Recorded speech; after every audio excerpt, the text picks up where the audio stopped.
Beneath the calm, silver surface of the ocean lies one of history's darkest secrets, a secret sealed in steel, gold, and silence. In the final years of World War II, when Japan's empire was collapsing and defeat loomed like a shadow over every horizon, a single submarine slipped quietly into the sea. No one saw it depart. No anthem played, yet inside it, men carried the empire's last hope, 2 tons of gold and a mission that could change the fate of nations. This was not an ordinary voyage. It was a suicide mission disguised as salvation. The submarine, codenamed I-52, was sent to cross the world's deadliest waters, from Japan to Nazi Germany, in a desperate gamble to trade treasure for technology. But somewhere in the dark Atlantic, the men chosen for the voyage were told almost nothing. They were volunteers from the silent service, men accustomed to vanishing beneath the sea for months, returning only as ghosts. Their commander, Lieutenant Commander Kamio Uno, was a quiet officer, more engineer than warrior, but the crew trusted him. He told them they were sailing not for glory but for the empire's survival. In the hidden cargo holds, workers packed heavy metal boxes marked only with strange numbers. Inside those boxes lay 2.2 tons of gold, payment for the secrets of German technology. Each ingot was stamped with the chrysanthemum seal of the emperor. Few aboard knew what they were carrying, but everyone felt the weight of it in their bones. When the I-52 finally slipped from the dock, there were no flags, no ceremony, only the muffled sound of waves against the hull. On the surface the night smelled of oil and salt. The engines turned slowly, and the dark shape of the submarine crept out into the open sea. The mission was classified as a Unagi voyage, a code name for the silent trade that crossed between Japan and Germany beneath the World's War. Only a handful of such journeys had ever succeeded. Many had vanished without trace.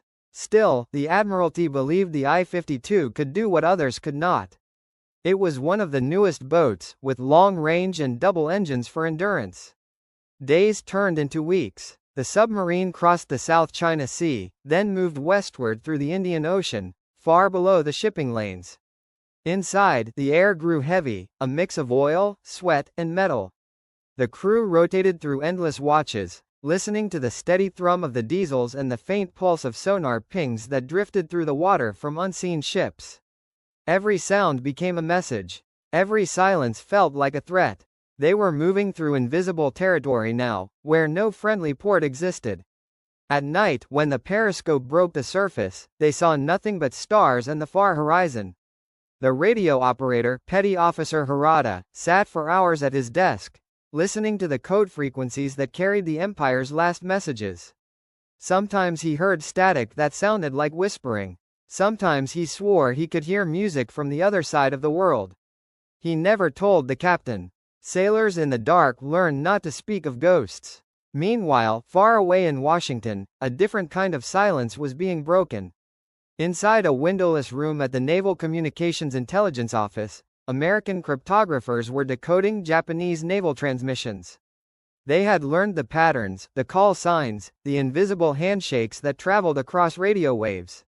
When the I-52 sent its departure signal, a copy of that message was already sitting on an American desk. Allied command knew a submarine was crossing toward Europe, and they intended to find it. The I-52 reached Singapore in late March and refueled under strict secrecy. German technicians there inspected part of its cargo and added new instruments.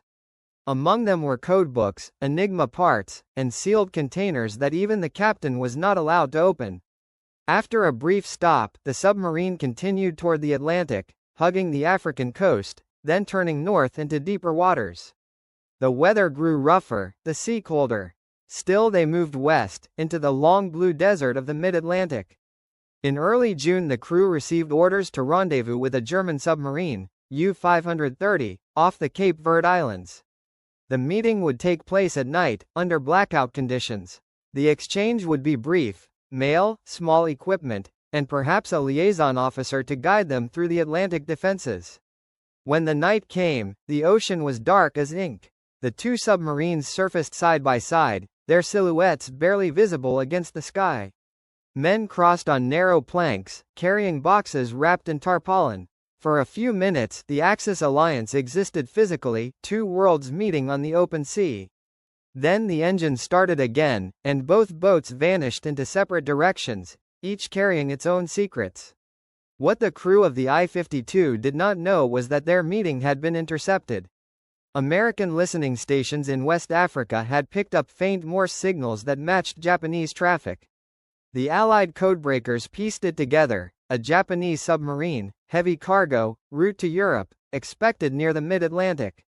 It was enough. Orders were sent to a U.S. escort carrier operating in the area, the USS Bogue. Its aircraft would hunt at night, guided by radar and sonar buoys newly developed for anti-submarine warfare. By late June, the I-52 was moving cautiously. The captain knew the Americans had improved their detection systems. He ordered deeper dives, longer silent runs, and strict radio discipline. But even silence could betray them. Each submarine leaves a faint electrical trace, a whisper in the magnetic field, and modern instruments could hear it. The ocean, once a safe shield for the silent service, had become transparent. On the night of June 23, the submarine was 3 days from its next waypoint. The crew was exhausted. In the control room, red lamps glowed over the faces of men half asleep at their stations. Suddenly, the sonar operator stiffened. He had heard a sound, a distant echo that did not belong to the sea. It was a low pulse, repeating slowly. It was not a ship, not a whale, something else. The captain leaned over his shoulder, listening. The sound grew stronger. They were being scanned. Target. The Americans had found the ghost. In the submarine, tension spread like fire. Orders were given to dive deeper, 200 meters, 300. The hull groaned. Lights flickered. Men gripped their stations and waited. Then came the first explosion, far away, a hollow boom that rolled through the water. The captain whispered for calm. Another explosion, closer. The submarine shuddered. Instruments fell from their hooks. Somewhere aft, a pipe burst and steam filled the compartment. The Avenger pilot saw a dark patch rise briefly to the surface. He dropped 2 acoustic torpedoes. They entered the water silently, then homed in on the submarine's noise. Down below, the sonar man shouted a warning. The captain tried to turn the ship, but there was no time.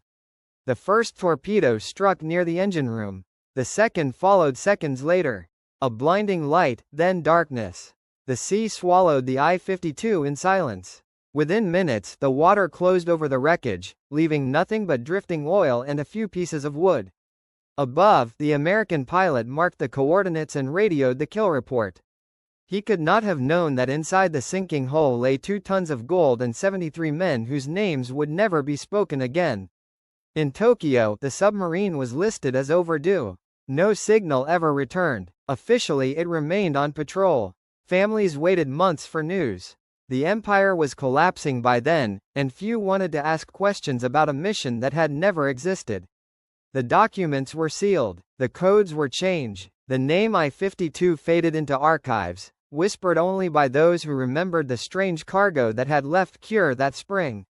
Years later, after the war, oceanographers began to search for the lost submarine. Using sonar mapping and deep-sea robots, they scanned the Atlantic floor.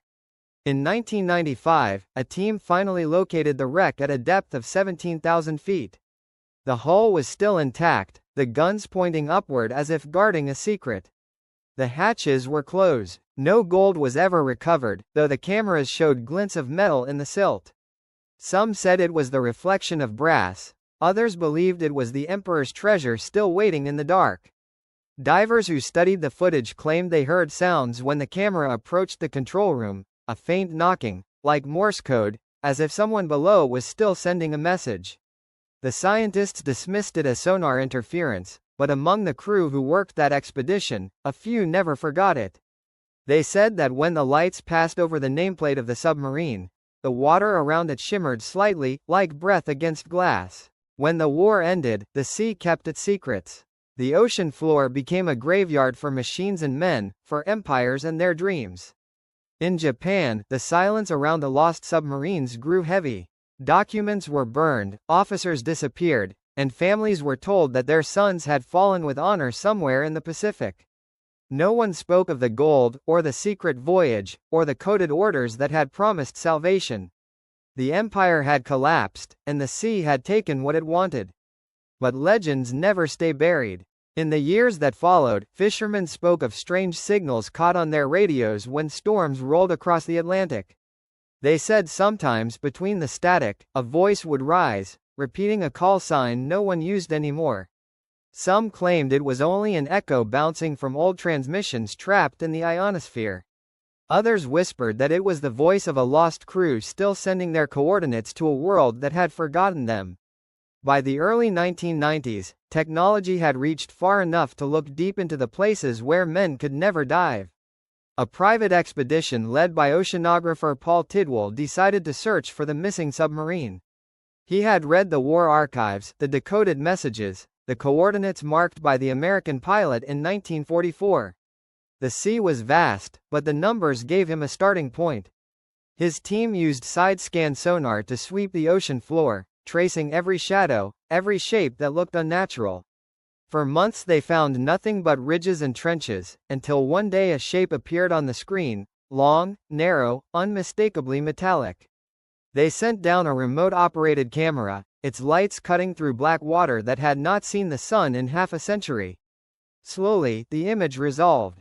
The submarine lay upright, its hull coated in silt, the Imperial Navy insignia still faintly visible. The deck gun was frozen in place, pointing upward, as if the crew had been waiting to fire one last shot.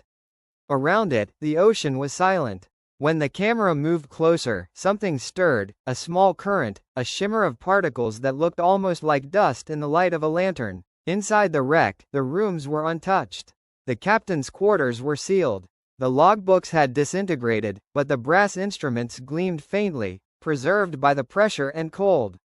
The camera drifted past a door half open, and for a moment a faint reflection crossed the lens, like a figure standing just out of view.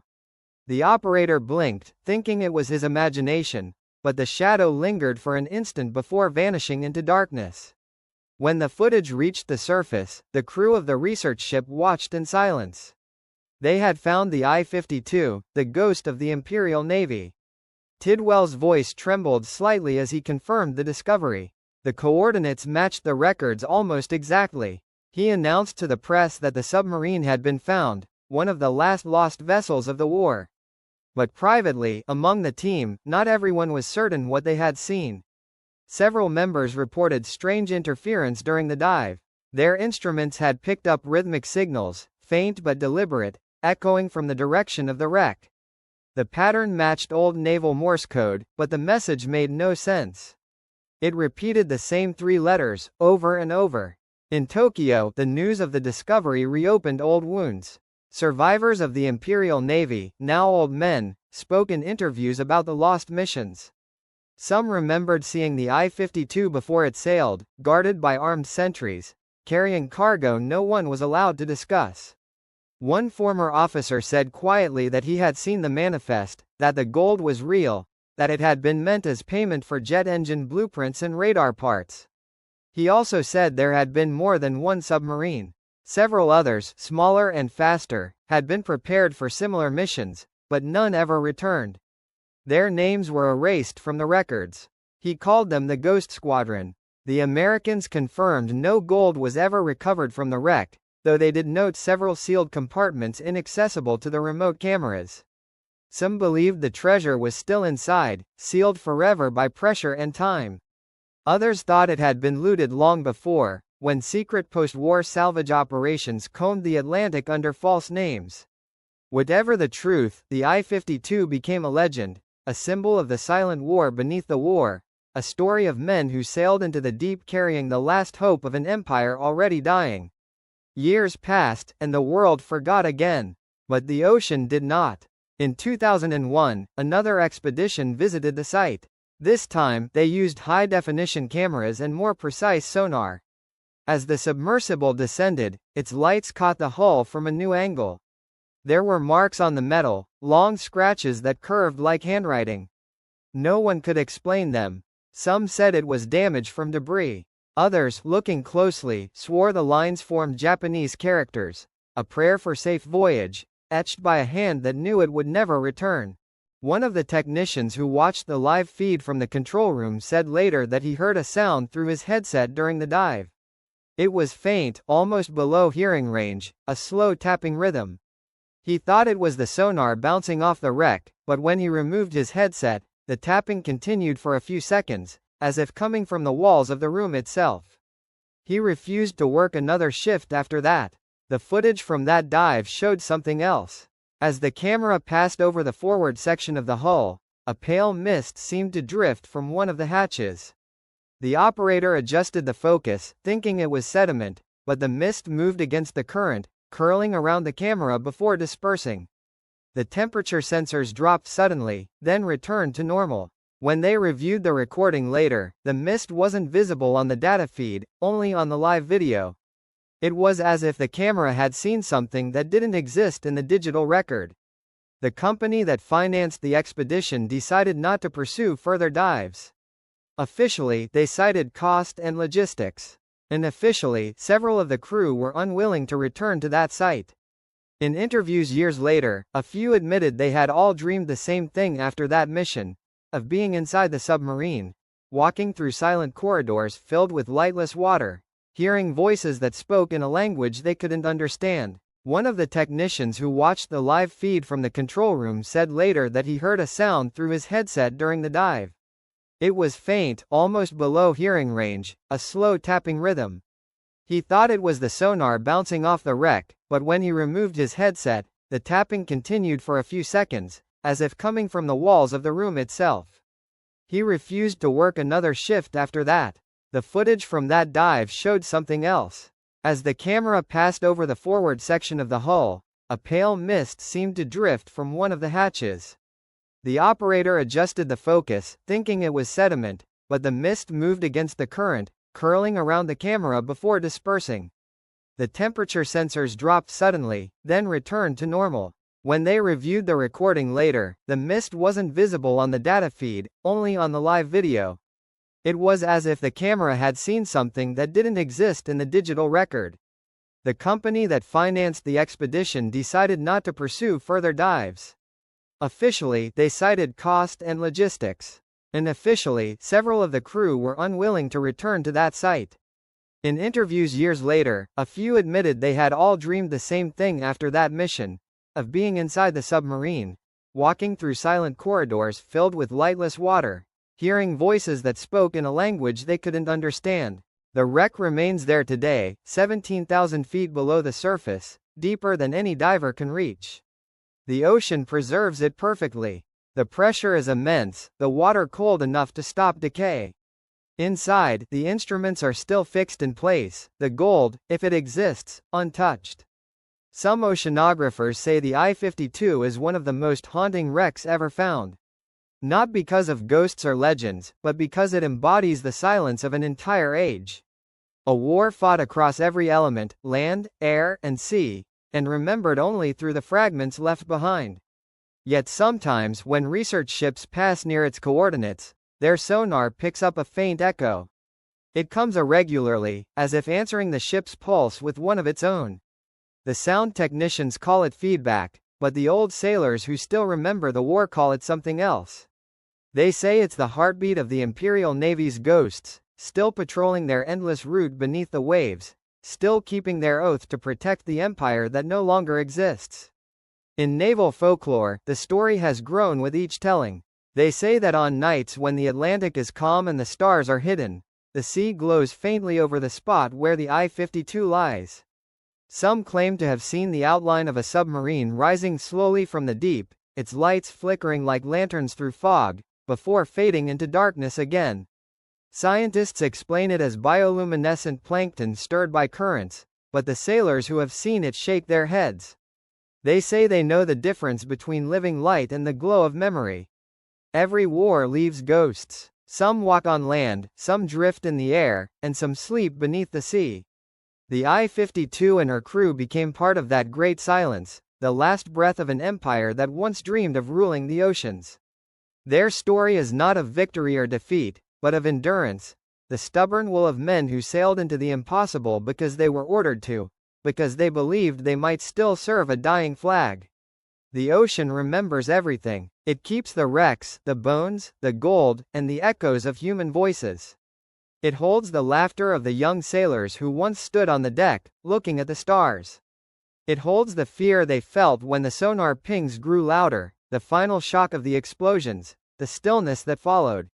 And somewhere, deep beneath the Atlantic, the Imperial Navy's ghosts continue their voyage, sailing through endless darkness, guarding their secret cargo, whispering through water and